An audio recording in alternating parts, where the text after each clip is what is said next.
આજે આપણી સાથે છે ધ્યાની સોલંકી, જેમને 99.52 PR સ્કોર કર્યા છે એમના 12th બોર્ડ એક્ઝામિનેશનમાં. તો ચાલો એમની સાથે એક કોન્વર્ઝેશન કરીએ. Hello Dhyani, congratulations first of all. Thank you ma'am. Okay, so વાત કરીએ તો તારો ડેઇલી રૂટીન શું હતો જે તું ફોલો કરતી throughout the year? Daily રૂટીનની વાત કરી તો ડે ટુ ડે જે વર્ક કરાવતા એ હું ત્યારે ને ત્યારે કરી નાખતી. ઇવન હોમવર્કને ચેક કરતા તો પછી કરવું જ પડે, ઓપ્શન ન હોય, નકર પછી પેરેન્ટ્સને મેસેજ જાય એટલે. ઓકે, બીજું એવા કયા ફેક્ટર્સ હતા જે તને મોટિવેટેડ ફીલ કરાવતા થ્રુ આઉટ ધ યર, જે તને આટલા સારા માર્ક્સ સ્કોર કરવામાં હેલ્પ કર્યું? થ્રુ આઉટ ધ યર તો ખબર નહીં, સ્ટાર્ટિંગમાં હું નોર્મલ સ્ટુડન્ટ હતી, પણ અહીંયા રાધિકા ક્લાસીસમાં ટેસ્ટ સિરીઝને એવું લેતા તો થોડુંક મોટિવેશન મળ્યું કે ના, હું 90+ પણ લઈ આવી શકીશ. તો પછી થોડુંક મોટિવેશન વધારે મળી ગયું અને પછી મહેનત કરી એટલે થઈ ગયું. ઓકે, અત્યારના સ્ટુડન્ટ્સ જે બોર્ડની એક્ઝામ આપતા હોય એમાં મોસ્ટલી બધાને ડિસ્ટ્રેક્શન હોય છે સોશિયલ મીડિયાની બધા પ્લેટફોર્મ્સથી. તો એ તે કેવી રીતના મેનેજ કર્યું હતું?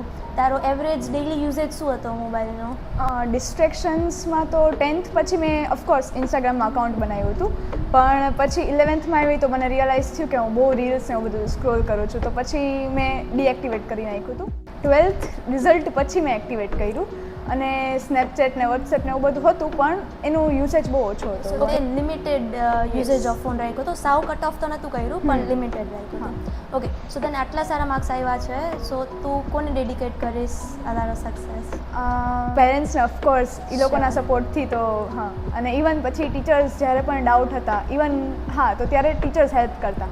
અને લાસ્ટલી ફ્રેન્ડ્સ, કારણ કે ડાઉટ થોડા નાના મોટા હોય તો પછી ફ્રેન્ડ્સને પૂછી તો.